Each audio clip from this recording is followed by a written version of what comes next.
Hola, ¿qué tal? Bienvenida, Isa, ¿cómo estás? Hola, bien. Qué Aquí, bueno, echando la vuelta. qué bueno verte por acá. Y me estabas contando que es tu primer podcast, ¿verdad? Sí, es mi primer podcast. Gracias por la invitación. Cuéntame qué se siente. ¿Qué Bueno, venías pensando en el camino, más bien? bueno, mira, la verdad es de que cómo se siente bonito.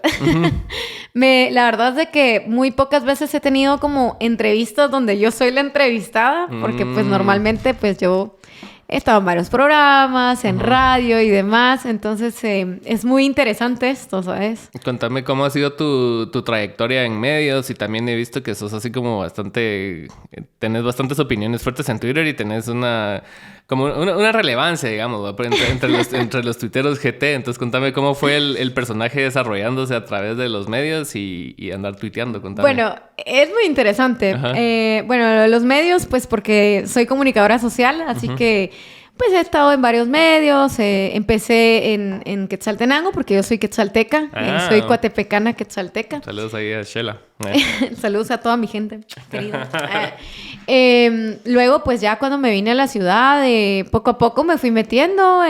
Primero estuve en radio, estuve en Emisoras Unidas. Okay. Miento. Ya había estado previamente en Guatevisión porque había hecho prácticas ahí hace años. Y bueno, después cuando ya me reinserté de nuevo en la ciudad, pues estuve en Emisoras Unidas. De ahí pues ya me empecé a meter a temas de gobierno, pero todo salió de la nada, ¿sabes? O sea, realmente se ha dado así muy, muy espontáneo, ¿verdad? No te das cuenta de la corrupción de tu país hasta que estás dentro de este tipo de cosas, ¿verdad? Entonces, cuando yo entré al gobierno, te puedo decir que yo no sabía que entrabas por el amigo de un amigo o que entrabas porque eras familiar o amigo de un diputado. No, bien, o sea, inocente vos también. Sí, no, te lo juro. Quizá porque soy de pueblo. No, sí, yo no sabía cómo se manejaban las cosas del gobierno hasta que conocí el gobierno. Tristemente, como dijera, que en paz descanse nuestra querida Lucrecia, haber entrado en un gobierno corrupto es como una tacha en mi currículum, dijera ella. Sí. Porque vas con toda la ilusión de hacer un buen trabajo por tu país y estás con las manos atadas porque realmente no te dejan trabajar. ¿Y en qué gobierno estamos hablando ahorita? Yo entré en el gobierno de Jimmy Morales. Ok. Y salí en el de Alejandro Yamatei. Okay. O sea, aguanté el cambio de gobierno. Sin embargo, cuando estás en el gobierno, y eso es algo que no se habla, ¿sabes? La gente que trabaja en el gobierno no tiene voz ni voto. Porque te despiden. Tú no podés hablar mal de la entidad estatal como tal, a pesar de que seas guatemalteco y que tengas el derecho de expresarte. Entonces, por dos cosas salí del gobierno. Una, porque empecé a que me cansé de callar, me cansé de ser parte de eso, de que no podía hablar y no puedes hablar. Entonces me despidieron por tener relevancia en Twitter, en redes sociales, y porque tenía mucha simpatía con Movimiento Semilla. Y cuando tú estás en el Congreso, porque también trabajé en el Congreso, no podías ni verlos. O sea, ellos de Chairo, todos los ven como Chairo. Así, esa es la palabra. Decía, ¡ay, los Chairos! Claro. Y es como, ¿y por qué le hablas a los Chairos?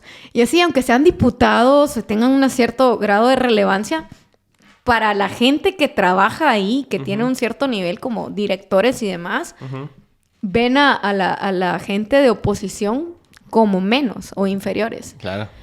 Pero bueno, eso es un poco lo que te puedo contar. Estuve en el canal de gobierno, estuve en el canal del Congreso. Y bueno, en Twitter surgió porque yo quise tener voz. Yo quise poder expresarme, cosa que no había hecho antes. Primero porque era tal vez muy chiquita. Y conforme fui creciendo, me fue surgiendo la inquietud de poder compartir mis opiniones personales con todo el mundo en general, ¿verdad? Porque no sabes quién te está leyendo, ¿verdad? Así como te puede leer alguien de Guatemala, te puede leer alguien que esté en Perú, en Francia, no sé. Sí, claro. Entonces, pues así fue como fue surgiendo y también por la burbuja en la que tú creces, por lo menos yo en el entorno en el que yo crecí, como dijeran muchos en Twitter, era un sector muy privilegiado.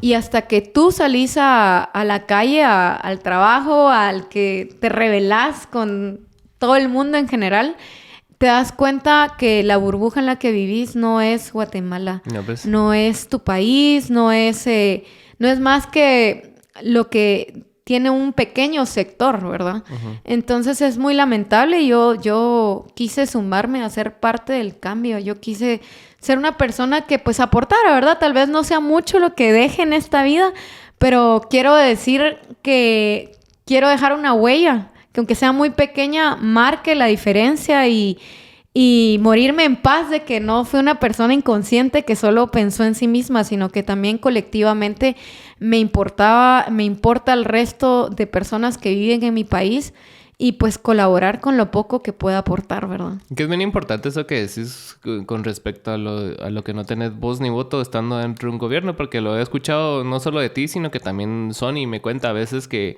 él tiene informantes, que es gente que no puede hablar, pero más o menos le da información a él de ciertos casos que pasan, ¿va? Entonces él me dice así como, mira, esta mara es así como, si bien no todos adentro son cortados de la misma manera, ¿va? Ajá, sí. Entonces sí hay mara que quiere hacer cosas distintas, ¿va? No, sí. Y no los dejan. Totalmente. Y sabes, es muy lamentable porque, como te digo, cuando yo entré al gobierno, entré con esa emoción chava, ¿verdad? Chava, decir, voy a hacer algo bueno por mi país. Y la gente va a decir, ay, ella hizo tal cosa. Y mira, tengo todavía ahí muchos de los proyectos que yo inicié porque yo, pues, soy una persona muy visionaria y veo, te digo, me gusta mucho viajar. Ahorro y viajo por el mundo, así, ahorro bastante. Digo, bueno, quiero ir a tal lugar. Entonces hago presupuesto y voy ahorrando y consigo 2 o 3, 4 trabajos. Y los fines de semana me encierro a no salir, así de ver series.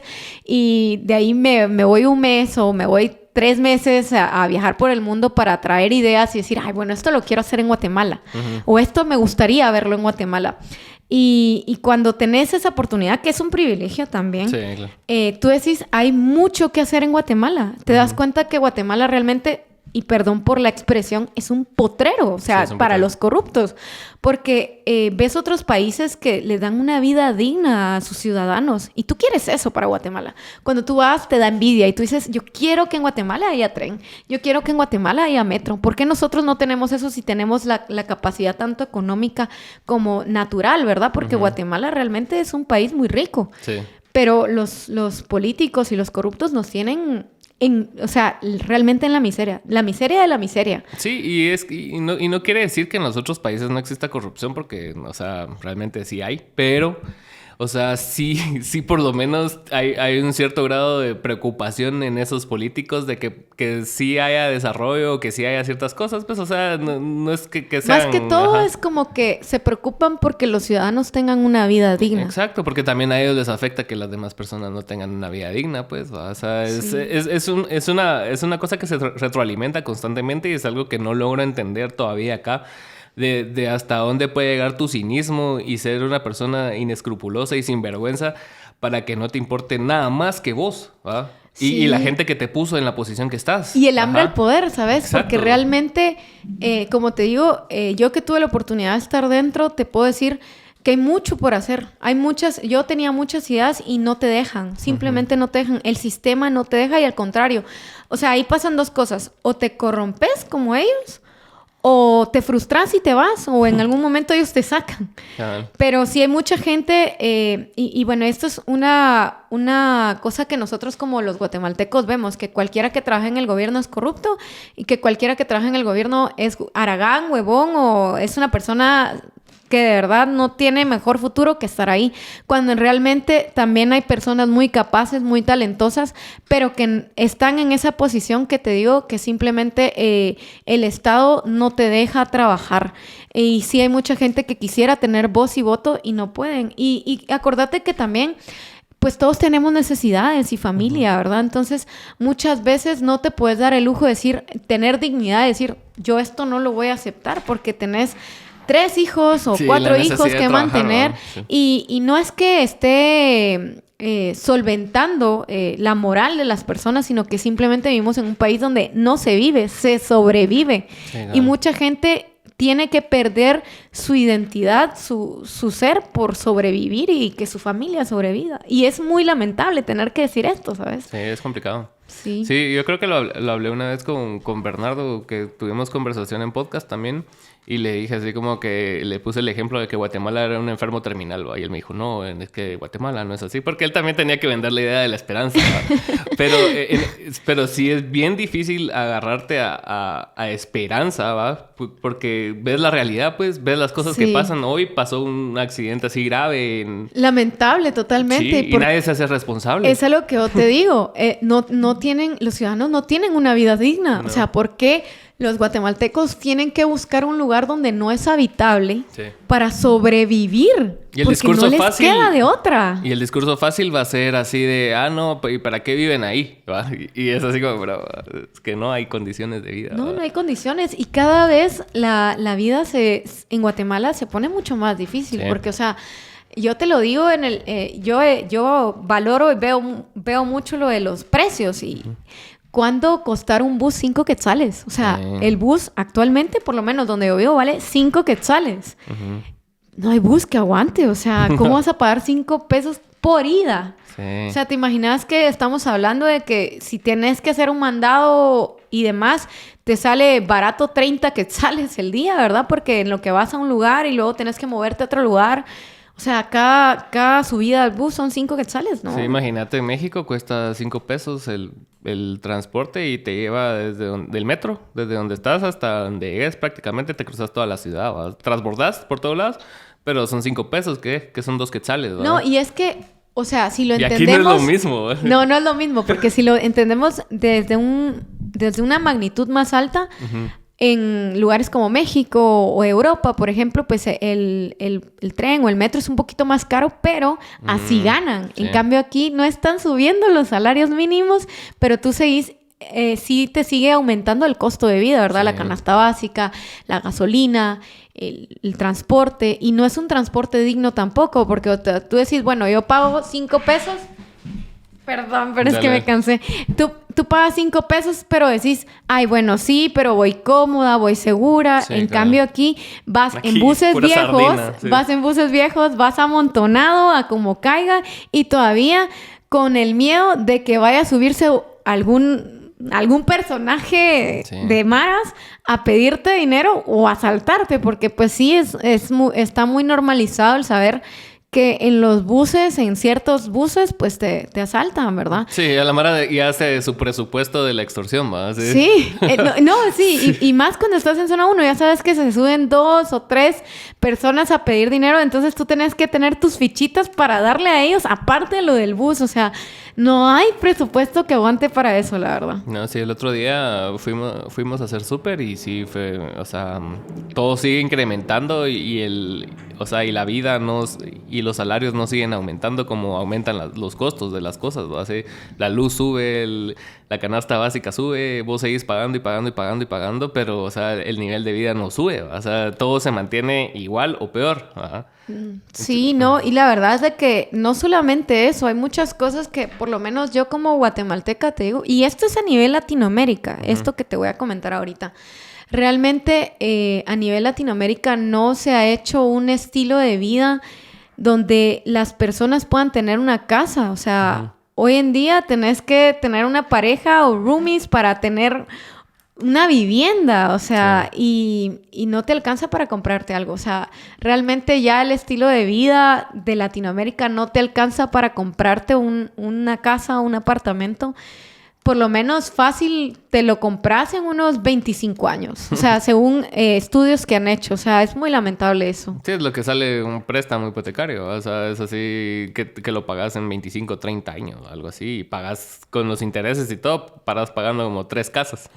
Sí, y tampoco estamos hablando de un metraje grande, ¿verdad? O sea, estamos hablando de tal vez un apartamento de 60 metros por ahí. Sí. Y si quieres algo más grande, pues ya sabes que tenés que vivir en las orillas, pero el transporte bien aquí... a las orillas, ¿no? Sí. Vivir en las orillas aquí es complicado, ¿verdad? Yo admiro a todas esas personas que se levantan 2 o 3 horas antes para poder llegar a sus trabajos, porque en Guatemala no es rentable vivir en municipios aledaños, porque realmente el costo de vida es... O sea, se te va la vida en el tráfico. Sí, es cierto. Qué lamentable poder decir eso. Imagínate vivir en San Cristóbal. O sea, es así... Tenés que salir a las 3 de la mañana, si entras a las 7, ¿va?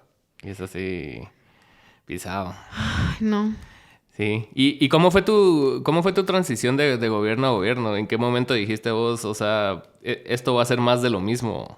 ¿O sí tenías en algún momento alguna esperanza de que iba a cambiar algo?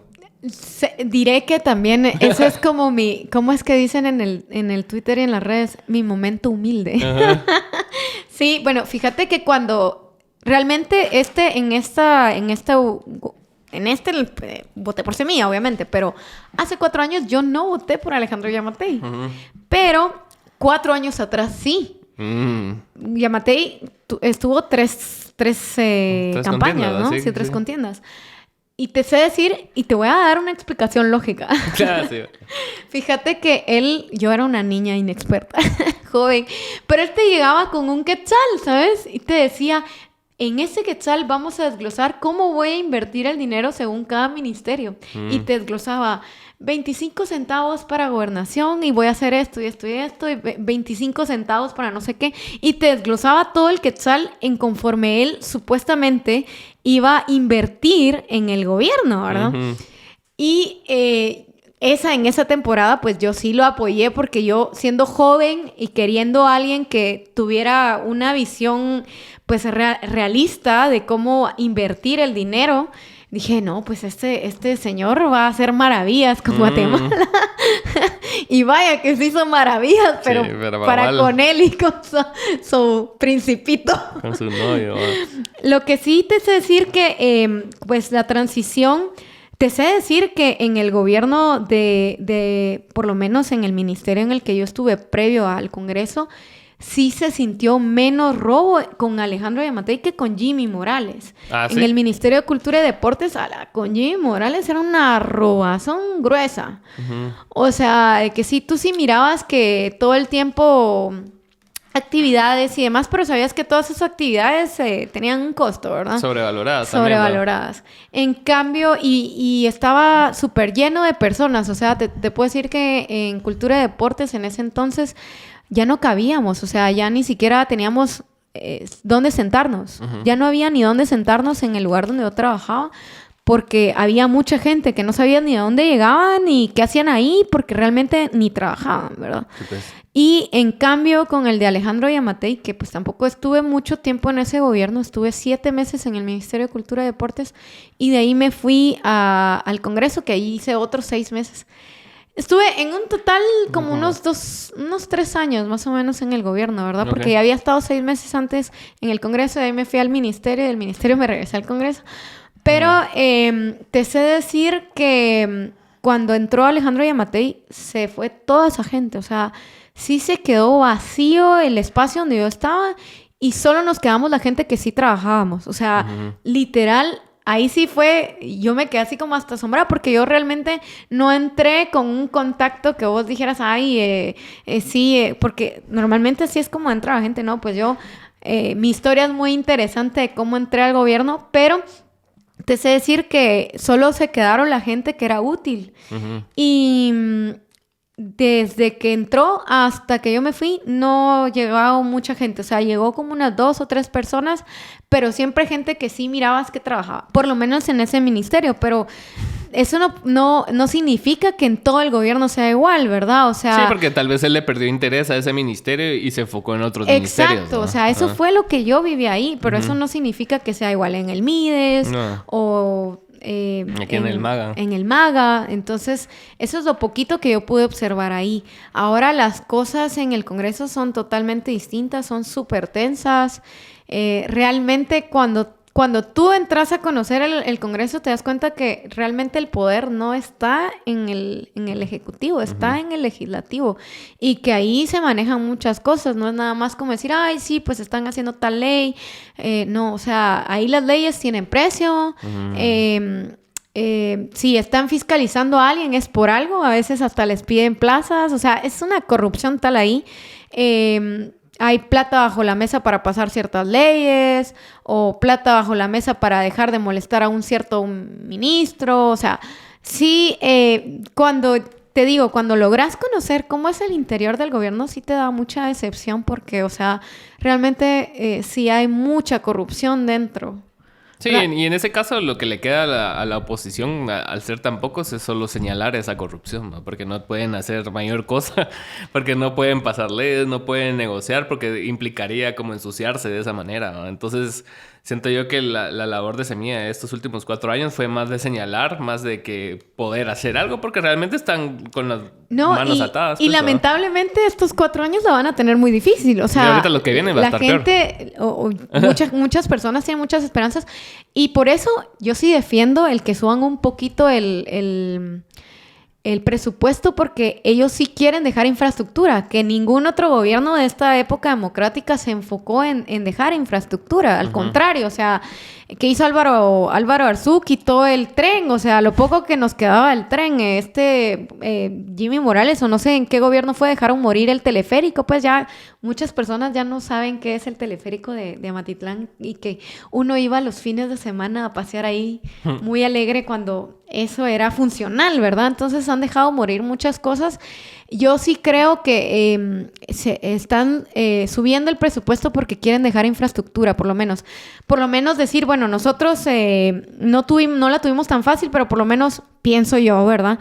Van a dejar un metro, o tal vez van a dejar un tren, o están pensando en dejar infraestructura que por lo menos deje algo a la población, porque sí la van a tener muy difícil. Primero, va a seguir siendo, aunque sea el oficialismo, va a seguir siendo oposición en el Congreso. Sí.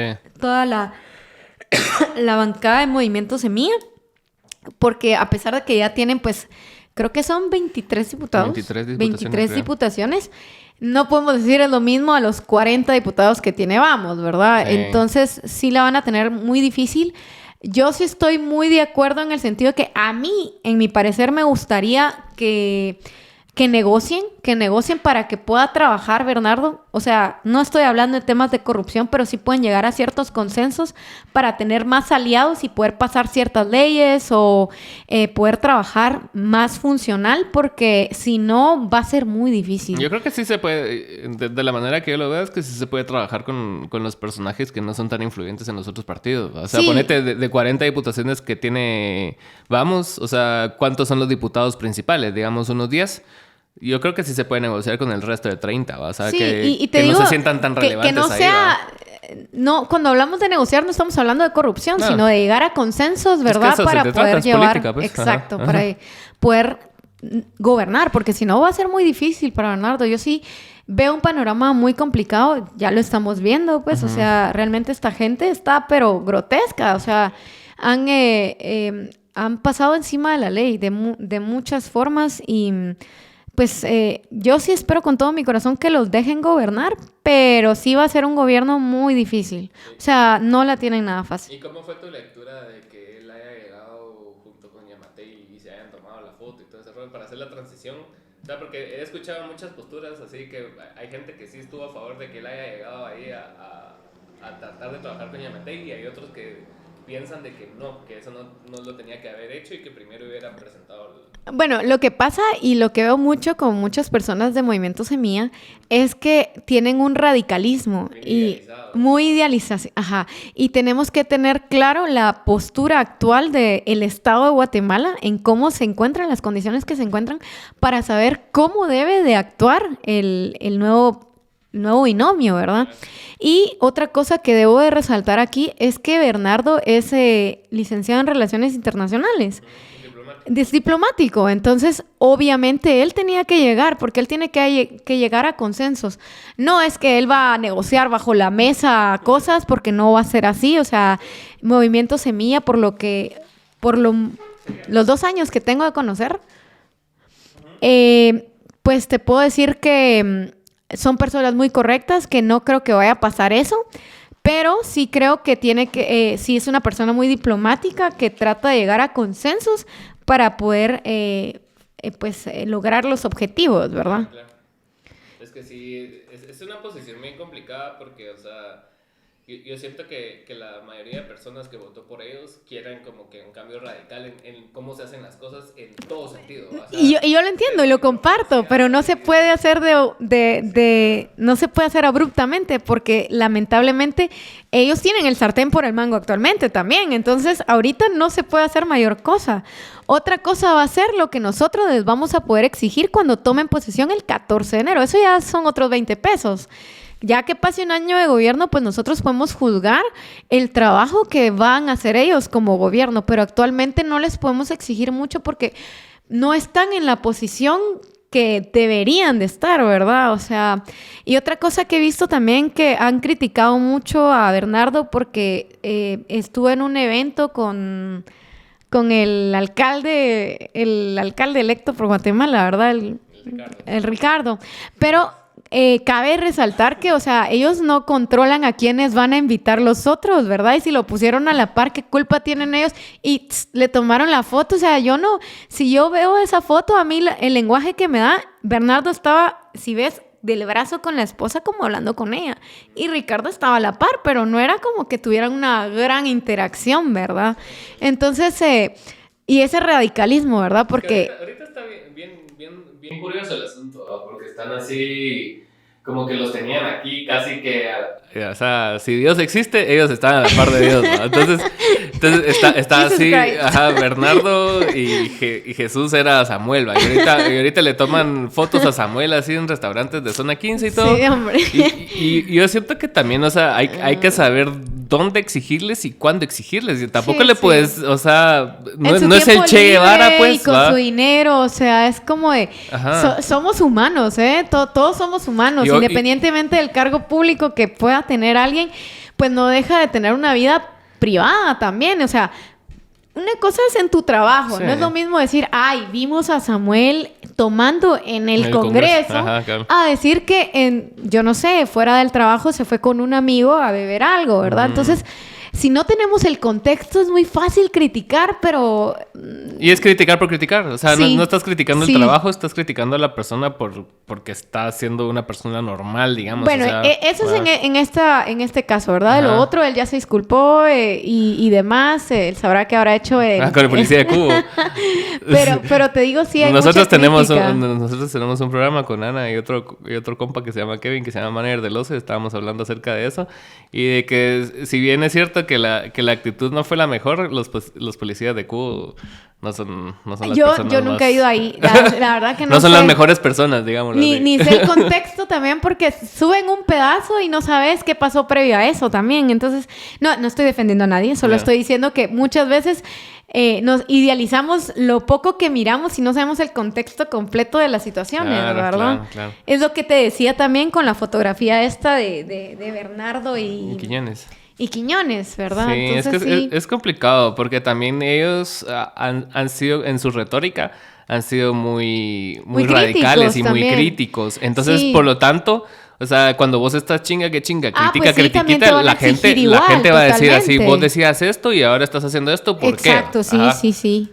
No, yo sí estoy muy de acuerdo de que si tú criticas, pues tú tenés que ser ejemplo, ¿verdad? Sí. O sea, porque no puedes tirar la piedra y luego esconder la mano. Eso no funciona así, ¿verdad? ¿Y tú empezaste a conocer a la gente de Semilla cuando estuviste en el Congreso? Sí. Okay. ¿Y por qué? Porque te digo, tal vez, o sea, yo nací aquí en la ciudad. Yo soy coatepecana, quetzalteca, guatemalteca, literal. Nací aquí en la ciudad, pero me sentaron en Coatepeque y crecí en Quetzaltenango, porque pues viví en Coatepeque hasta los 10 años de mi vida. De ahí me fui a vivir a Quetzaltenango hasta los 11 años.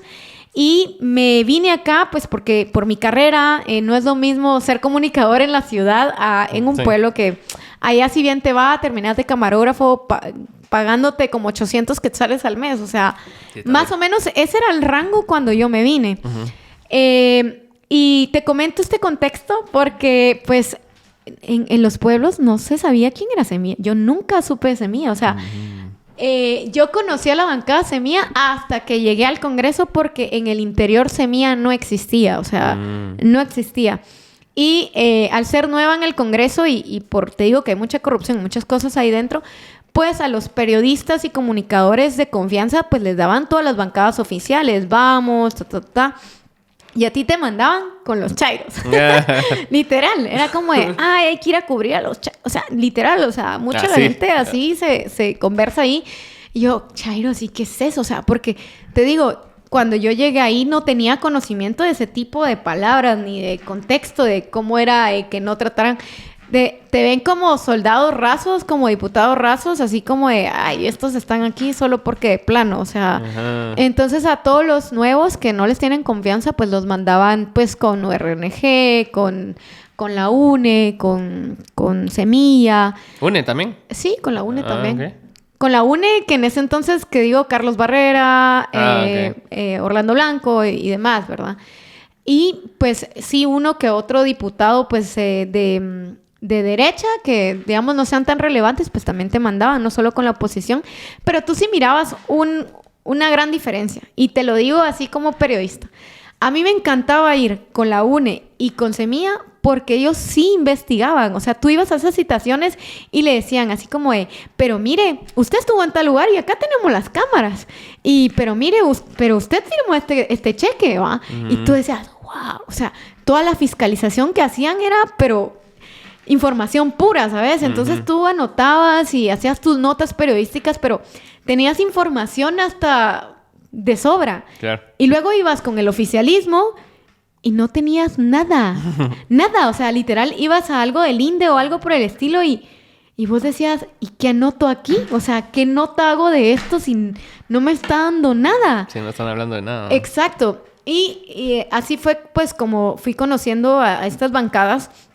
Y te digo, en Movimiento Semilla era las que más trabajaba, así de que le daban palo a los ministros. Y me recuerdo muy bien que en ese entonces pues estaba Henry Reyes y lo citaban y que lo iban a interpelar y pues estaba todo esto de la ola de violencia, pues sobre todo con lo de las niñas, ¿verdad? Y las mujeres, que hubo un lapso de hace como 2 años donde pues sí pasaron muchos incidentes con los femicidios, ¿verdad? Ok.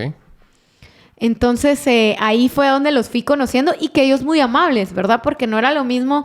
Claro, hay muchos diputados también amables de otras bancadas, pero los más sencillos eran los de Movimiento Semilla. Ellos te hablaban de lo más normal, muy amables, se hacían amigos tuyos. En cambio, los otros no, o sea, los otros eran como de...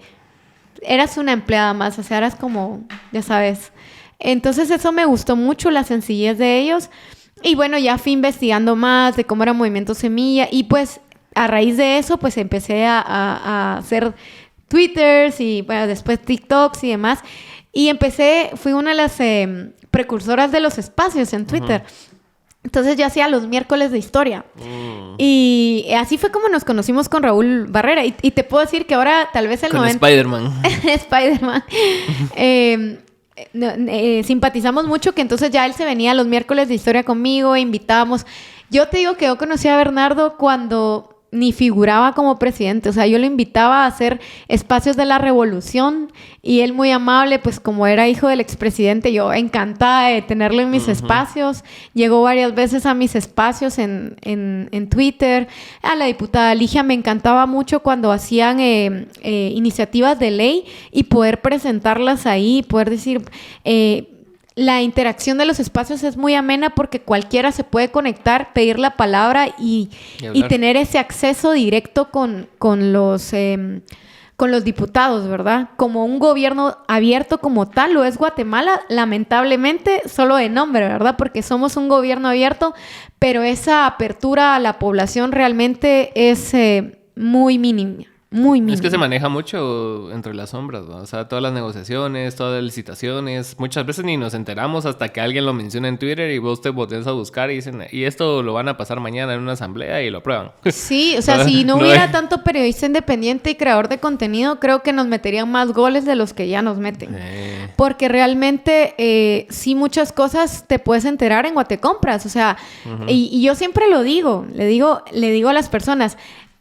Hemos llegado hasta este punto también porque nosotros somos malos inversionistas como guatemaltecos. Sí. Nosotros venimos y votamos cada 4 años y nos preocupamos solo de medio saber el día de las votaciones, pero no investigamos a quiénes vamos a a quiénes vamos a elegir, cuál es su historial, tanto profesional como personal, ¿verdad? Porque podemos decir, y yo te lo digo personalmente y abiertamente, yo nunca fui fan de este señor Carlos Pineda que se volvió súper viral, porque tiene un carácter voluble. O sea, si eso es ahorita, antes de que él quería ser presidente, antes de que fuera presidente, ¿te imaginas cómo podría ser él como presidente teniendo un carácter tan explosivo que hasta hizo de menos a su propio vicepresidenciable, ¿verdad? Entonces, eso marca una pauta de que no es una persona que cuando tú le des poder va a saber utilizarlo, porque el poder es una responsabilidad. Claro. Y es que no es que acá estamos eligiendo dioses, no, estamos eligiendo administradores públicos, porque nosotros les estamos dando la plata para que administren nuestra empresa, que es Guatemala. Y nosotros como guatemaltecos, y lo repito, somos malos administradores porque no fiscalizamos, ni indagamos quiénes son nuestros administradores públicos, ni fiscalizamos durante los 4 años que tenemos de gobierno, no fiscalizamos, y esto aplica a toda Guatemala, ¿verdad? Municipios, departamentos, no fiscalizamos si realmente se hace en las calles, y las plataformas están, ahí está Guatecompras y Sicoin, pero no tenemos esas herramientas, no nos las han enseñado a usar para como ciudadanos fiscalizar, ¿verdad? Sí, es una de las cosas que yo tengo como reto en estos 4 años, que yo quiero enseñarle a la población a usar Guatecompras, Sicoin, y más que todo en el interior, porque acá en la ciudad pues las personas tienen mucho más acceso, pero en el interior no. En el interior realmente todo el tema de gobierno está muy como encapsulado. Las personas no se preocupan por saber qué hizo su alcalde, sus diputados, no saben que los diputados también pueden intermediar, ¿verdad? Si ellos tienen una situación como población, pueden llegar a la oficina de su alcalde distrital y venir y decirles, miren, nosotros necesitamos que usted nos intermedie, ¿verdad? Entonces, cuando no sabes qué hace tu gobierno, pues te roban a diestra y siniestra. Ajá, ¿qué vas a exigir si no tampoco estás tú pendiente de cuidar tu dinero? Y otra de las cosas que también resalto y quiero resaltar en estos 4 años, quiero promover, es de que estamos... hemos visto como que el gobierno es solo corrupción, pero nosotros le damos el dinero al gobierno, así que si el gobierno hace una actividad, nosotros tenemos que ir porque ese pisto lo estamos pagando nosotros. Si tienen clases gratis de baile o de lo que sea en los ministerios, pues manden a sus hijos y vayan y que les den sus playeras y sus pachones, porque eso lo estamos pagando con nuestros impuestos. Sí. Entonces, pero la gente no va. Si tú promueves algo de gobierno, te están pagando, y no es que te estén pagando. Yo por lo menos siempre promuevo las cosas de gobierno porque yo estoy pagando por ellas, ¿sabes? Yo soy de esas ciudadanas que saben que ese pisto lo estamos dando nosotros con nuestros impuestos, así que hay que llenar las cosas, hay que llenar y que se acaben los pachones y que se acaben las playeras, porque pues igual y tú lo estás pagando. Sí, que se justifique el gasto. Sí, y una cosa importante que mencionas también es con respecto a fiscalizar como ciudadano. También creo que se amarra un poco con el hecho de lo que vos hablabas, de que haces 3, 4 horas de tráfico y que tu calidad de vida y estás pagando 5 pesos del bus. Entonces también la Mara en su lista de prioridades, tal vez fiscalizar al gobierno no sea de las primeras, ¿verdad? No, totalmente. Es un privilegio casi que... Y creo que también está hecho así con intención, pues no es algo que sea pues aleatorio, digamos, sino que está hecho mantener a la gente en las condiciones de vida que están. Nuestro estado está hecho para eso. ¿Por qué? Porque nos quieren brutos, sin educación. Mira cómo tienen las escuelas. O sea, no sé si a esta altura ya le llegaron los libros a los niños, porque estábamos en julio y los niños de las escuelas públicas no tenían los libros que tiene que dar el ministerio. O sea, eso es doloroso. Y te digo, yo fui no tiene mucho, o sea, fui en Año Nuevo a Izabal y vi una escuela en estados deplorables, o sea, te digo, sin ventanas, sin escritorios, y sé que la mayoría de escuelas acá están igual, o sea, también sin baño, sin agua, o sea, ¿cómo pueden los niños estudiar ahí? ¿Me entendés? O sea, eso es doloroso, estás pagando tus impuestos para que los niños de tu país tengan buenas condiciones en temas de educación y no las tienen. Sí, y el discurso fácil es siempre la educación, ¿va? Pero siento que las personas que se enfocan solo en la educación no ven las situaciones o las condiciones materiales que se dan para una buena educación, pues, o sea, todos dicen, no, sí, que la educación es la respuesta a todo, y sí en muchos casos, pero en otros casos hay que arreglar todo lo previo, todas las carreteras, las escuelas y todo para que pueda haber una educación en primer lugar, ¿va? Sí, no, y también motivar, porque yo te digo, mira, yo me he dado cuenta, porque ya estuve dentro, que los trabajadores estatales tienen una vida horrible, Sí. horrible, entonces...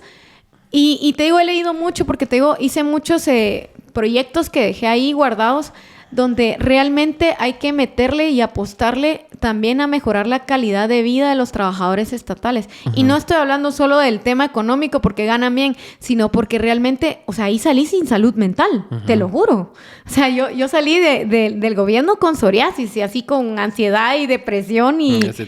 Horrible. ¿Por qué? Porque pues trabaja mucha gente inconsciente sí, o sea, sin salud mental, pues. Mente de tiburón, va. Sí. Horrible, te lo juro. Entonces, hay que mejorar mucho la calidad de la forma en la que se trata al trabajador estatal, porque los tratan como basura.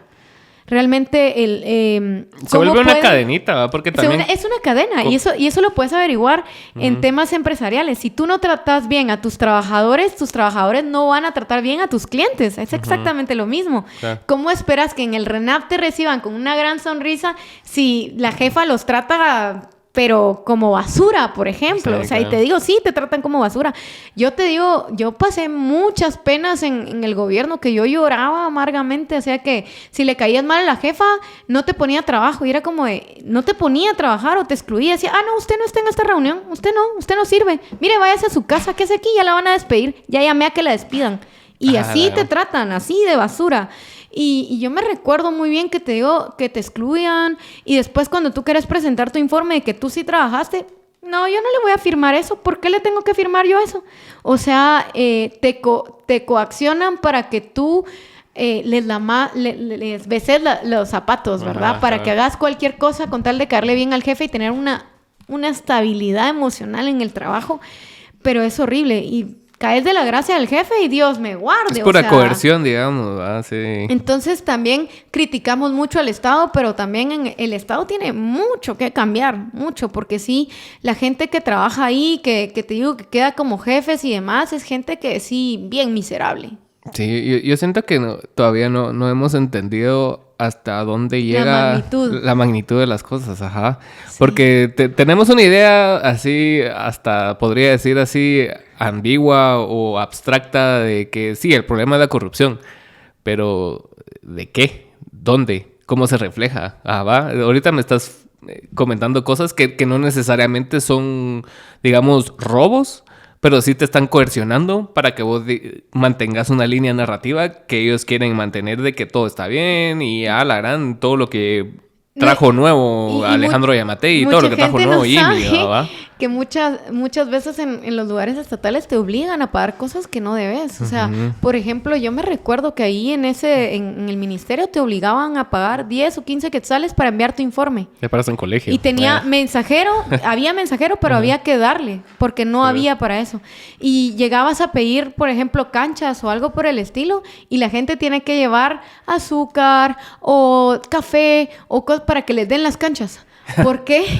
Porque no hay dinero para eso. O sea, el Estado tendría que... pero se lo roban. Entonces, le roban después a la misma población con tal de que te donen una cancha. Eso es corrupción. Sí, claro. Entonces, si realmente no hubiera corrupción, tal vez sí alcanzaría para tener una vida digna. Y también hablamos, te digo, del trato y de la gente que se coloca como jefes de los lugares en los ministerios, que son realmente gente que deja mucho que desear, porque te digo y te lo repito, o sea, si tú tratas mal a tus empleados, ellos van a tratar mal a tus clientes. Y acá esto es lo mismo, el Estado trata mal a sus empleados y los empleados tratan mal a la población que llega a pedir sus informes, a pedir sus DPI, a la población que necesita una cita en el hospital.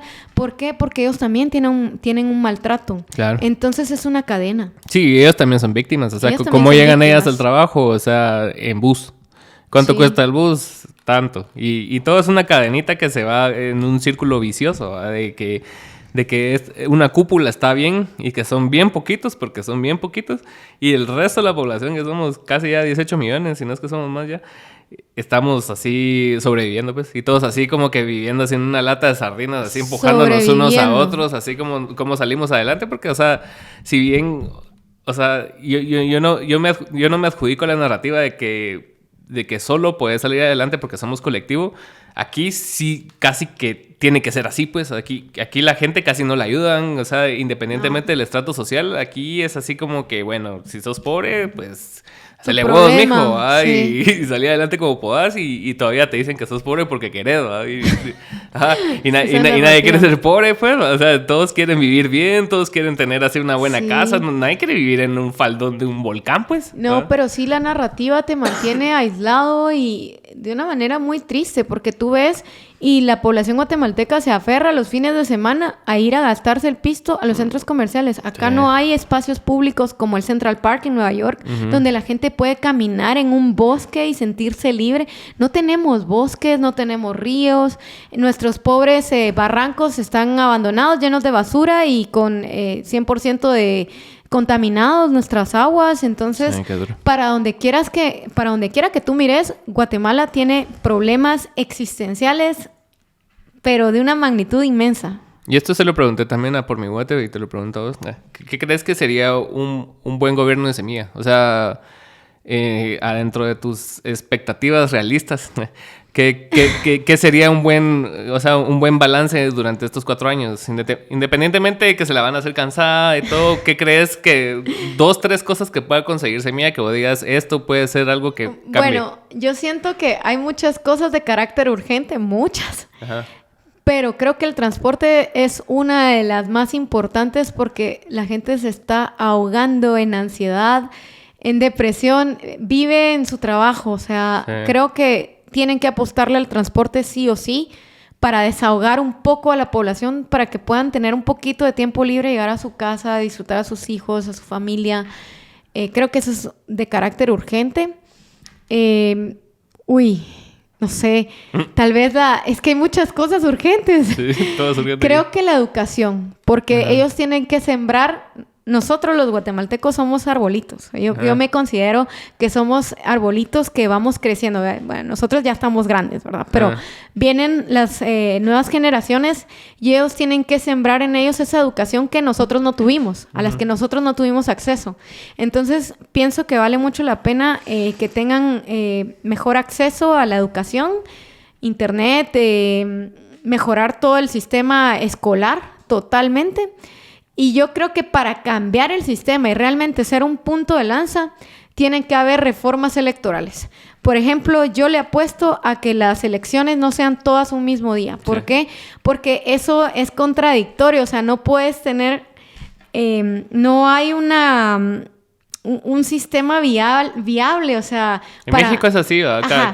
Cada 2 años hay como elecciones de diferentes cosas, ¿verdad? Así es. A mí me encantaría que que cambien así, las elecciones no sean cada 4 años, sino que empiecen a mover las elecciones de diputación, las elecciones de alcaldes y la de presidente, y que sean separadas, ¿verdad? Para que pues podamos tener un balance estatal. También la descentralización es algo que urge, porque pues para los que vivimos acá pues tenemos mucho privilegio por encima de las personas que viven en los pueblos, y te lo digo como pueblerina que soy, que amo a mis pueblitos queridos, a Xela y a Coatepeque. Realmente está abandonado el territorio, o sea, se han enfocado en Guatemala, ciudad, y ya.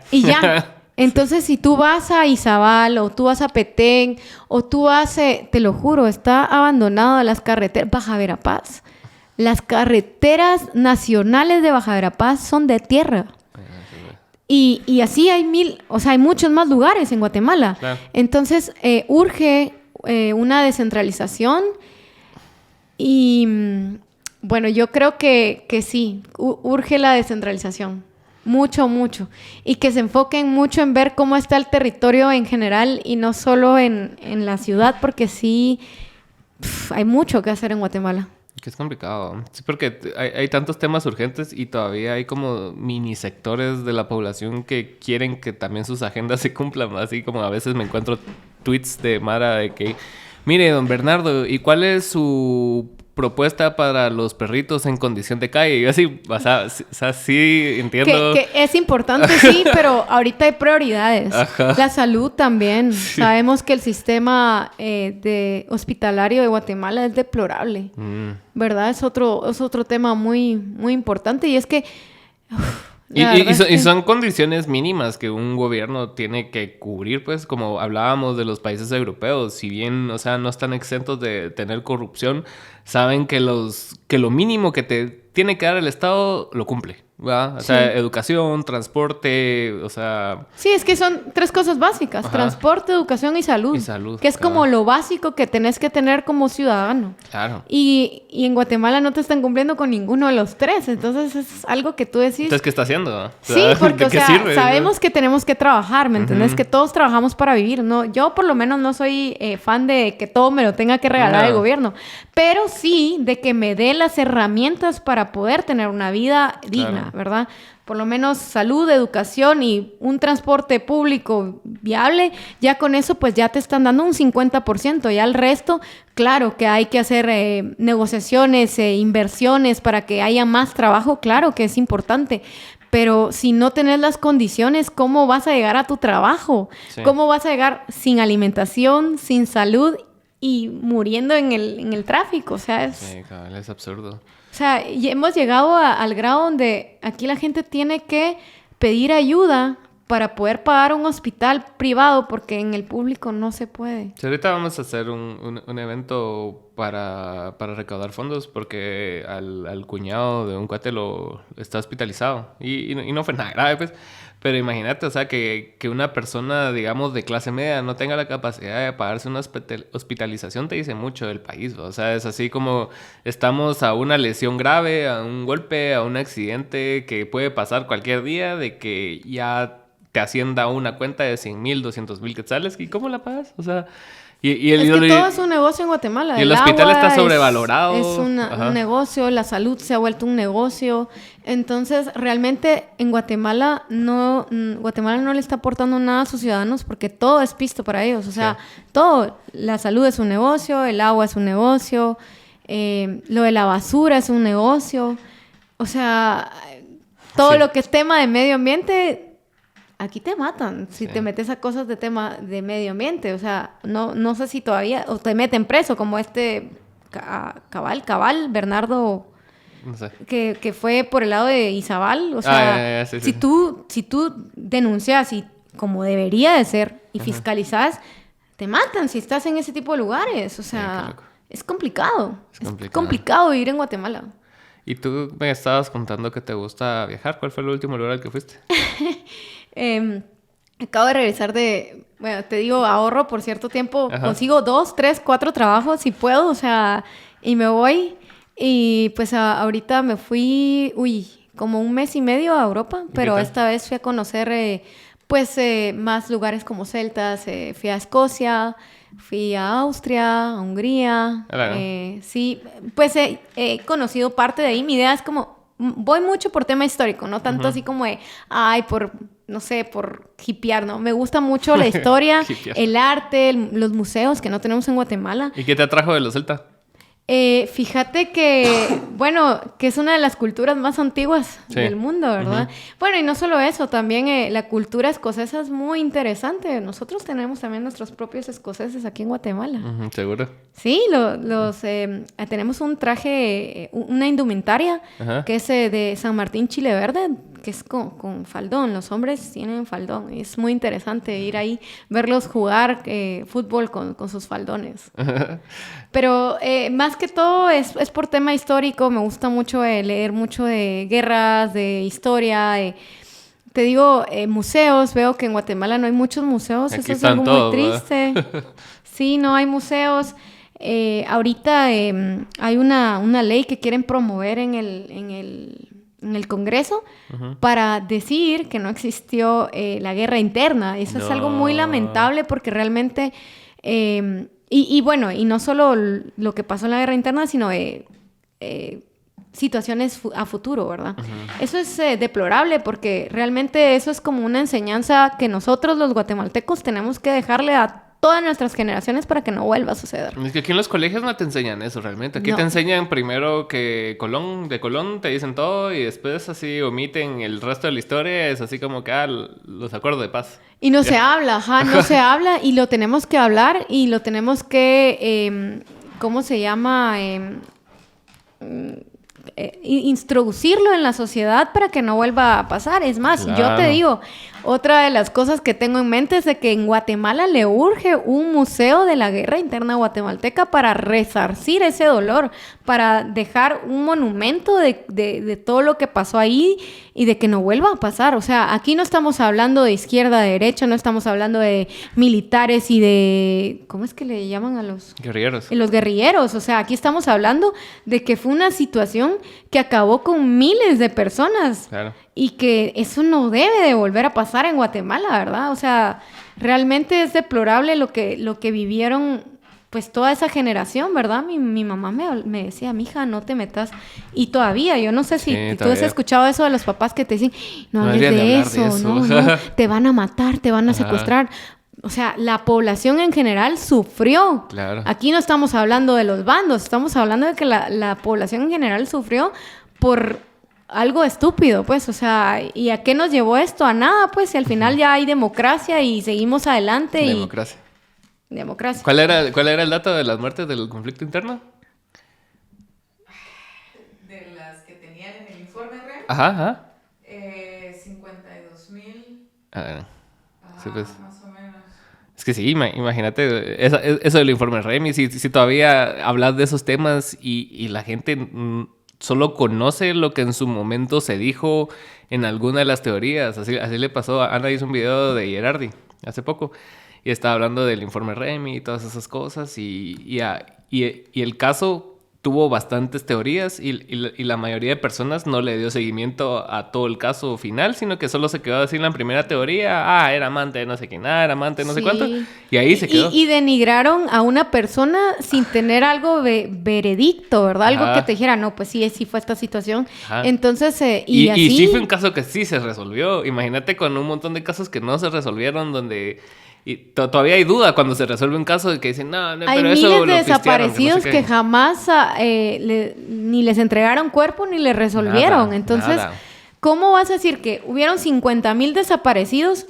Todas esas personas tenían familias. Estamos hablando de que fácil ahí habían 150,000 familias, pues, porque, o sea, familia, amigos y demás que te extrañaban, que eras importante en sus vidas. O sea, la vida tiene un valor. Entonces, no puedes venir y decir... Ay, no, es que no hubo guerra interna. Sí. O sea, ¿dónde está el valor de la vida de estas personas? O sea, hay que dignificar la vida de estas personas independientemente de lo que hayan hecho. O sea, su vida tenía un valor y yo creo que no es justo venir y solo querer poner como la alfombra encima, ¿verdad? O sea, eso no es así. Yo creo que las victorias poéticas que tuvo el conflicto interno fue cuando después de los acuerdos de paz, que Arzú fue el que lo materializó, digamos. Él lo hacía esperando que iba a recibir un premio Nobel, ¿verdad? Y se lo dieron a Menchú, ¿verdad? Ajá. Entonces fue así un gran momento así histórico porque él creía que se lo iban a dar a él por ese suceso, pues, y se pasó muchas cosas del ejército y muchas cosas de la guerrilla con tal de él materializar esa firma rápido. Y al final no hubo resarcimiento, solo se firmó un papel que al final no arregló nada. Y de hecho las condiciones de vida después de ese papel empeoraron, pues, así desaparecieron un montón de movimientos y cosas así. En temas históricos, Semilla tiene un gran trabajo. Y yo sí considero que eso es algo que ellos pueden hacer en su gobierno. O sea, resarcir el tema histórico en Guatemala, tanto como para la primavera guatemalteca que está en el olvido. Que vale la pena recordar quién era Arbenz, quién era Arévalo, como también con el tema de la guerra interna. Más que ejército, guerrilleros, por tema de resarcimiento a las 50,000 víctimas que hubieron en ese conflicto. Claro, sí. Es un tema delicado porque no se habla. No se habla. Ajá, y no hay y la información y cuidadito que hay, y hablas porque, o sea, es delicado. Y no, o sea, Yo, perdónenme, soy millennial, yo ya crecí en una era democrática y yo no voy a tenerle miedo a hablar de ciertos temas que Guatemala necesita sanar. Porque eso es una herida abierta. O sea, ya pasaron, ¿qué? ¿40 años más? Sí. Y sigue esa herida abierta. Guatemala tiene que concluir y resarcir ese sufrimiento de todas estas pérdidas. Y lo que ha desacreditado un poco todo ese rollo del conflicto armado ha sido también las personas que se han beneficiado directamente de él, ¿va? Tanto de un lado como del otro, pues, o sea, sí... Es fácil desacreditar ese tipo de cosas viendo que una persona se está beneficiando económicamente de algo. Totalmente. Entonces dicen así como que, pero si se murieron, ¿por qué tal? O sea, ¿me entendés? Entonces sí, no. siento yo que primero hay que entender el problema, ¿va? Y no creo que se vaya a entender del todo porque cada quien va a pensar lo que quiere como siempre, ¿va? Y va a venir un Vader GT a hablar estupideces y va a haber un montón de gente que le va a creer a él, ¿va? Pero por lo menos ahí está la información, ¿va? Totalmente. Y es que es bien complejo, ¿va? Porque a veces vos decís, aquí están los datos, aquí está la información, están las fuentes y todo, y de la nada sale uno de estos personajes a decir que no es cierto, ¿va? Y que tal y tal cosa es lo que es, sin mayor información, sin mayor datos, sin nada, y es así como que... Y es muy, muy penoso, ¿sabes? Y le porque creen, ya. Muchas personas que se han ido de Guatemala por una mejor vida, porque hay mucha migración de Guatemala, comentan que lo que se está pasando ahorita en Guatemala fue como inició el tema de la guerra interna, y me lo han dicho, pero es que eso era lo que yo vivía ahí. Así va. Y me dicen, nosotros no podíamos hablar. Y en efecto, o sea... Tú hablas y te manchan, o sea, ese Net Center te mancha tu currículum. O sea, a mí me inventaron una cantidad de cosas que no eran ciertas, pues, o sea, a mí me da risa, pues, porque desde decán hasta jamás he sido decán, que no lo estoy denigrando, pero solo estoy explicando que me mencionaron un montón de cosas que no soy, ¿verdad? Y que ganaba no sé cuántos miles en el gobierno, pero esos miles eran a nivel anual, ¿verdad? O sea, entonces sí es como de... Gano tanto, o sea, y ni estuve tanto tiempo en el gobierno, pero de verdad que es tonto lo que es Polo. Saludos ahí a Rodrigo. Vader y todo este ¿Vader es persona real o es...? Supuestamente son 3 personas y ahí han mencionado nombres ahí de un abogado y no sé qué otras más. Diga los nombres. Entonces... Diga los nombres de... Entonces, supuestamente son como 3 personas que manejan esa cuenta. Pero también manejan la cuenta del MP, ¿va? Entonces como que a veces hay confusiones. Sí, ¿no? ajá. No, y también hay un montón de net centers que te digo que te inventan cosas. O sea, a mí me inventaron un montón de cosas que no eran ciertas. Y hasta el día de hoy, te digo, ni saben quién es mi familia, ni me han investigado, ni nada por el estilo, como para decirte, bueno, sí, esa es mi familia, o vea, esto soy yo. Pero me han inventado una cantidad de cosas que digo... Ven, o sea, está bueno que digan quién soy, a mí me da igual. Y no le tengo miedo. Y han jugado con el tema de que, es que tú trabajaste en el gobierno. O sea, es pecado trabajar en el gobierno para el Net Center, ¿va? Y ellos trabajan porque tú sos corrupta, según. Y eso no es así, es lo que te digo. Está muy estigmatizado lo que significa trabajar en una institución estatal. Es que cada quien juzga por cómo es. Totalmente. Entonces, si ellos reciben dinero del gobierno para sembrar narrativas y todo, para su lógica, todas las personas funcionan igual a ellos, ¿verdad? Entonces, así como que vos estuviste en el gobierno, es una forma fácil de decir que vos recibiste dinero de Jimmy o de Alejandro sin mayor investigación, ¿va? Y como ya está como el prejuicio de que cualquiera que trabaja en el gobierno es corrupto. Es corrupto, ajá. Entonces, es una vía fácil de desacreditación. La pues. verdad es que yo sí no me dejo intimidar por eso, porque honestamente... Yo nunca he estado en un Aparte caso es Twitter, de corrupción. pues. Entonces es así como que es solo opinión tras opinión. Que a la larga, o sea, si bien te va bien en alguno que otro tweet, no causa mayor efecto. O sea, ¿cuánto de la población está en Twitter? O sea, yo creo que es muy mínimo. Es que lo que pasa es que quieren es callarte. Eso es lo que ellos quieren, que no hayan comentarios opositorios, ¿verdad? Sí, cabrón. Cuando no es así, o sea, Guatemala es un país de libre emisión de pensamiento. Está en el artículo 35 de la Constitución de la República de Guatemala. Entonces, este tipo de acciones son denigrantes de parte del gobierno, ¿sabes? Sí. De parte del Estado, porque los guatemaltecos tenemos ese derecho de poder hablar y expresarnos como querramos, siempre y cuando no caigamos en difamación y falacias que pues no es lo correcto, ¿verdad? Claro. Pero que vengan de parte del mismo Estado, paguen personas para denigrarte, para ensuciar tu currículum, para ensuciar tu nombre, solo para que no hables, Eso es bajo. Sí, bajo. Es lo más bajo que puede haber. Y empezó en la época de Jimmy Morales y lo continuó Alejandro Yamatei. Sí, porque Otto Pérez no se metía en mayor cosa. No. O sea, en ese aspecto de la opinión pública era así como que, bueno, hablen. Que hablen lo que quieran, porque es que podemos hablar lo que queramos. Ajá. Está en nuestras leyes. Ajá.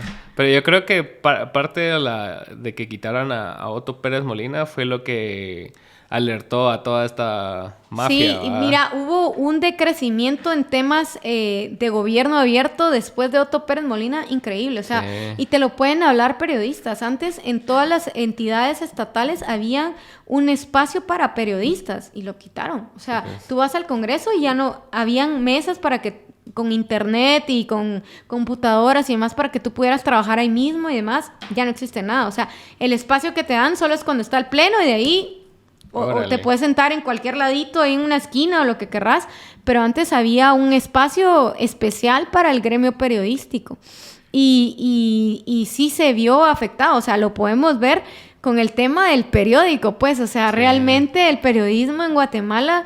Yo admiro a los periodistas independientes porque se la rifan. O sea, ahorita en Guatemala la situación está muy difícil para venir y ser periodista independiente y tener pruebas. Porque, mira... Saludos al combo, Saludos a Sony y a Marvin.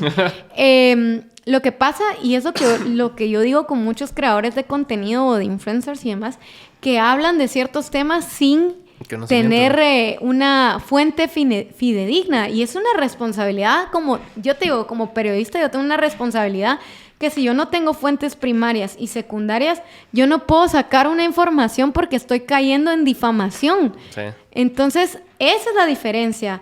Y el periodismo independiente es eso. Si tiene las fuentes primarias y confiables que te respaldan con la información que tú estás dando a conocer con el público. Sí, claro. Sí, y no es cuestión de ponerte una investigación de Marvin y de Sony, que son los como que más conozco, digamos. Tarda meses, pues. No es una cosa de que leíste un artículo, bueno, aquí está, sino que son artículos, son pruebas, son vouchers, son recibos, tenés que ir al lugar, tenés que conocer a las personas. Se quedan afuera por meses viendo a qué horas entran y salen. Ajá, y se meten así a todos lados para llevar una investigación concreta, pues, y siento que también así como te embriaga el poder y el dinero, también el reconocimiento te puede embriagar, ¿verdad? Así, porque sentís así como... No sé si has visto, pero yo he notado mucho de que ponete en las personas que tienen bastantes seguidores, no los voy a llamar influencers, porque no lo son, pero, o sea, se embriagan de tanto like, de tanto feedback sí, que uno no reciben. debe de perder el piso. Yo siempre he creído eso. Y he visto muchas personas que empezaron de una manera terminar muy mal. Y ahí está el caso de Alexa. Sí, cabal. Ajá, cabal, precisamente ese caso y ves que, o sea, si bien en un inicio sí tenían como tal vez buenas intenciones mucha credibilidad, después se va degenerando tu trabajo a raíz del feedback que vas recibiendo. Pero no solo del feedback, sino que también tenés un compromiso. Yo vuelvo al poder. O sea, es una responsabilidad, tenés un compromiso. Muchas citas a Spider-Man, ¿no?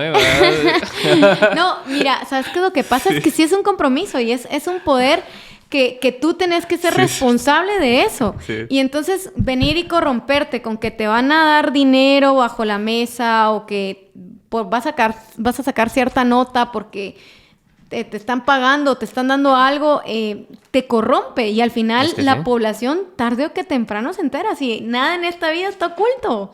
Entonces tú te arruinas porque te estás saboteando. O sea, tú tenés que... Más que todo es un tema también como mucha legalidad contigo mismo, o sea, muchos valores y principios que se han perdido, ¿verdad? Porque una persona que tiene este poder tiene que saber que tiene que tener ética profesional y tiene que ser una persona muy transparente y no puede sesgarse. Sí. Ni puede corromperse porque entonces en ese instante tú dejas de ser una fuente confiable para las personas que te están dando esa credibilidad, ¿verdad? De eso se trata. De tener principios y valores y que no perdas el piso que por por tonterías, ¿verdad? Porque la vida pasa y vamos caminando y caminando. Y son ciclos, ¿va? Son ciclos. A veces vas a estar del lado ganador y a veces del lado no. Totalmente. Si te sesgas, pues yo siento que ese ha sido el problema también últimamente, que, o sea, hoy estaba viendo un video de un chavo argentino que me gusta que se llama Café con Kioto y estaba hablando acerca de la democracia y del problema de la democracia, que realmente, o sea, si bien es un ejercicio de que ciudadano, que vos vas a votar y todo, realmente las políticas públicas no cambian mayor cosa independientemente del gobierno. Y está el caso de Estados Unidos, que primero te puedes identificar como un zapato si querés, pero no le vas a cobrar 1% más de impuesto a los ricos, ¿va? O sea, eso es impensable. Y si alguien lo intenta, a la verga, ¿va? Entonces, realmente te pone en duda si realmente estamos viviendo una democracia yo creo que hemos sido parte, nosotros los guatemaltecos, y no lo digo por mí, o sea, en general, nos hemos permitido que la corrupción llegue a nuestras casas. O sea, y de verdad esto es doloroso porque mucha gente, y me van a criticar y demás, pero sí está pasando, quizá no en todas las casas, pero desde el momento en que tú te cruzas un semáforo en rojo, estás corrompiendo el sistema porque no estás llevando las leyes como debes. Desde el momento de que, no sé, no llevabas licencia y te para un policía, mire aquí para sus agüitas, tú lo estás corrompiendo a él, estás corrompiendo el sistema y te estás corrompiendo a ti mismo y se ha vuelto un círculo vicioso de, bueno, ¿quién es el corrupto entonces? El huevo y la gallina, ¿verdad? Porque tú lo has permitido y tú has hecho que el mismo sistema sea corrupto, porque entonces dice, bueno, pero si ellos me dan para las agüitas, entonces yo también les voy a pedir, ¿verdad? Claro. Entonces hay mucho que hacer en Guatemala y nosotros tenemos que ser parte de ese cambio, o sea, entender que los principios y valores empiezan desde casa también, porque no les podemos exigir al gobierno algo que nosotros no estamos haciendo también por nosotros mismos, ¿verdad? Sí. Y claro, yo no soy perfecta, ninguno somos perfectos, cometemos errores, pero no podemos vivir en errores todo el tiempo, ¿verdad? Esa es una de las cosas que tenemos que tener en claro.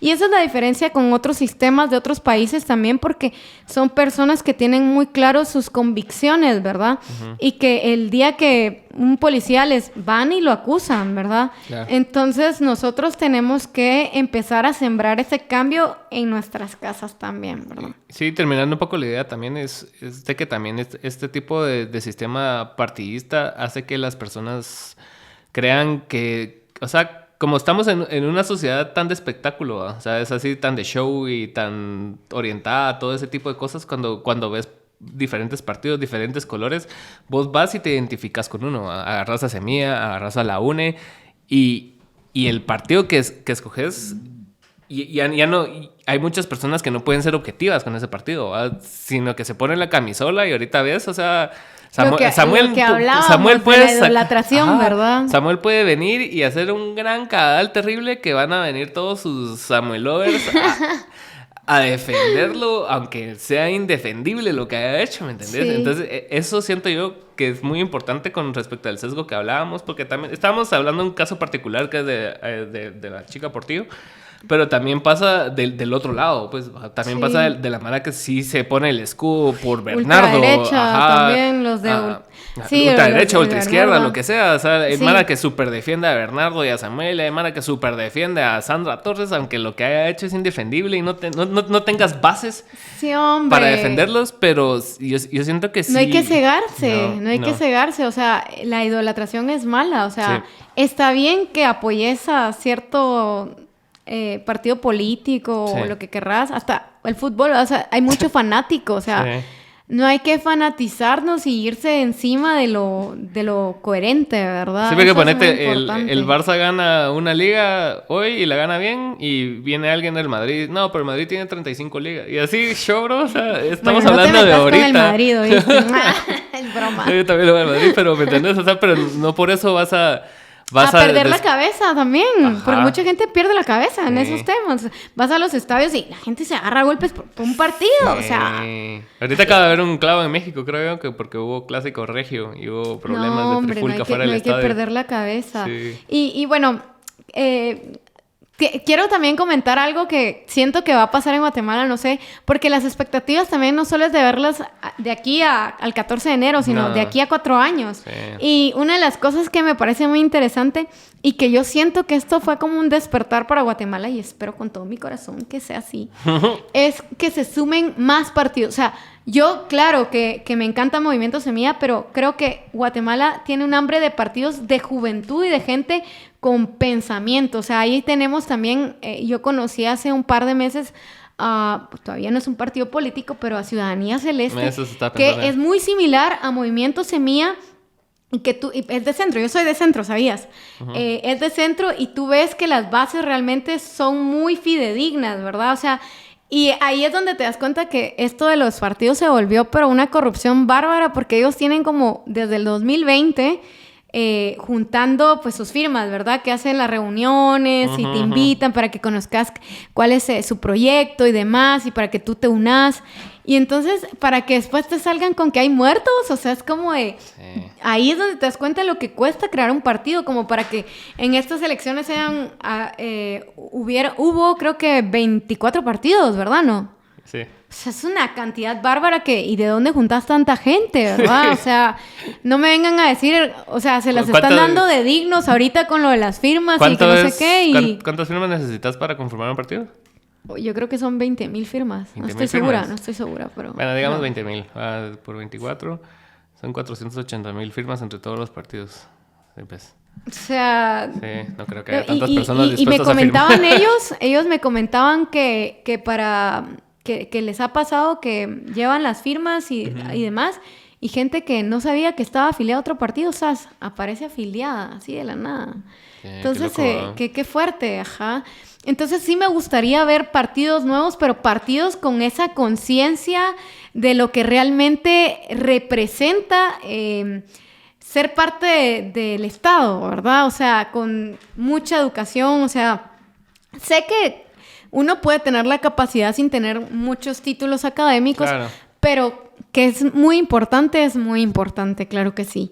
Para mí es muy importante porque creo que tú no puedes hablar de algo que tú no conoces. Y no solo títulos, sino que capacidad contrastada. Sí, así que tengas totalmente. Así, te graduaste tanto y trabajaste en este lugar y hiciste esto y en este y en todos los lugares has marcado hasta cierto punto una diferencia. Pues que no solo sea llenar currículum por llenar currículum. Yo creo que nosotros, o por lo menos yo, estoy en esa etapa donde ya me cansé de todos los partidos corruptos que he visto a lo largo de los años y ese refresh de poder decir que dentro de 4 años va a estar Ciudadanía Celeste, va a estar Movimiento Semilla y que quién sabe, y hay otros 2 partidos más o 3 que son de esa misma línea de crecimiento de los jóvenes que quieren tomar la acción de tener un mejor país y no llegar a robar, ¿verdad? Sino realmente esa conciencia. Tener esa conciencia es bárbaro. O sea, yo sí espero ver esa contienda dentro de 4 años.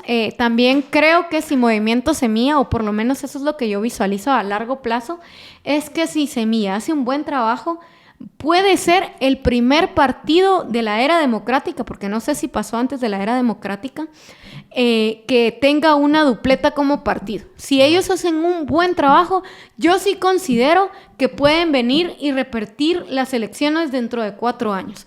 Todo dependerá de qué bien trabajen ellos, ¿verdad? Sí. Y no estamos hablando o sea, en bien me refiero a que hagan bien las cosas, ¿verdad? Que en su gobierno no se vean actos de corrupción, que no se vean cosas deplorables, ¿verdad? ¿Cuánto vayan a dejar? Eso dependerá de cuánto los vayan a dejar trabajar. No les podemos exigir, por lo menos yo de mi parte, sé que les podemos exigir un 50-50 porque la cosa la tienen muy difícil. Sí, y si no pueden hacer las cosas, que lo visibilicen, ¿va? O sea, sí, que lo hagan saber, ¿verdad? Que tengan siempre esa apertura como la han tenido en estos años con la población, porque eso es lo que hizo que Movimiento Semilla esté hoy en donde está. Sí, esa apertura con la población. Si ellos se cierran a los periodistas, a los creadores de contenido, a la población en general, que les ha dado el voto y que les ha dado la confianza, ellos pierden. Porque todo esto ha sido gracias a la comunicación abierta que han tenido con el público. Claro, es que sí es cierto. Es que es bien... Es bien relevante eso que hablas de la ciudadanía celeste, porque yo fui una vez a una reunión, ¿qué era? No me acuerdo. Pero sí, en ese entonces estaban como que no iban a ser un partido político, sino que solo eran así ciudadanos conscientes. Y hace poco me enteré de que sí estaban como formalizando lo del partido, ¿va? Sí, todavía no están inscritos, pero según sé, ya para el otro año ya van a lograr tenerlas. O sea, ellos tienen como metas, ¿verdad? Entonces, lograr también tener Villacorta va a ser su partido. Así. ¿En serio? ¿Otro? No, pero este sí va a ser de él. Este va a ser con la plataforma que él tiene de Guatemala, ¿va? Y no, que ya no se iba a tirar, pues. No sé si se va a tirar. Pero por lo menos como es su plataforma, él por lo menos está gestando eso. Yo le pregunté que no se iba a tirar, pero no me supo decir. Bueno, yo no sé, pero si se sigue dando esos disparos en el pie, uy, sí, cuidado. Sí. Sí, es que está como muy polarizado todo también, siento yo. O Sí. sea, no puedes dar opiniones objetivas acerca de nada y no es que lo esté defendiendo porque no me importa. Sí, es que también sí, los contextos, a lo que hablábamos de los contextos, totalmente. Entonces, sí, porque vos podés decir, en el gobierno de Arzú hubo estas cosas buenas y no quiere decir que seas fan de Arzú, pues puedes ser objetivo y decir, esto es bueno, esto es malo. Bueno, lo que podemos decir es de que mantiene la casa así limpia por encima. Ajá. Pero sí, estamos... creo que Mulet lo decía, que porque lo era hablar con él y él hablaba mucho del maniqueísmo, de que vos decís algo en pro del color rojo, digamos, y entonces, pero no quiere decir que sea tu color favorito. Exacto. Ajá, vos decís, el rojo se ve bien aquí, digamos, va.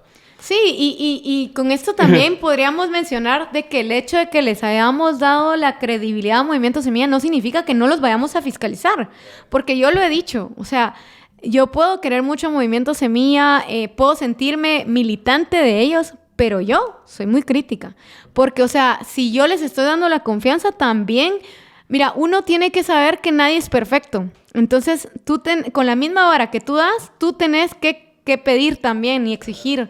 Entonces hay que fiscalizarlos también. O sea, aquí no es que, bueno, ya quedaron ellos y ellos son muy buenos y no, o sea, no se puede confiar en nadie. No, esta empresa es nuestra. Los guatemaltecos somos dueños de Guatemala y tenemos que cuidarla. Aún sea el mejor prospecto el que haya quedado. O sea, aquí es una responsabilidad ciudadana la que nosotros tenemos, ese compromiso de cuidar nuestras arcas, de cuidar las acciones que el gobierno vaya a tener. Bueno, Isa, muchas gracias. ¿Cómo te podemos seguir en redes sociales? Ay, no, gracias a ti por la invitación. Realmente me encantó. Qué gratificante ha sido este podcast para mí.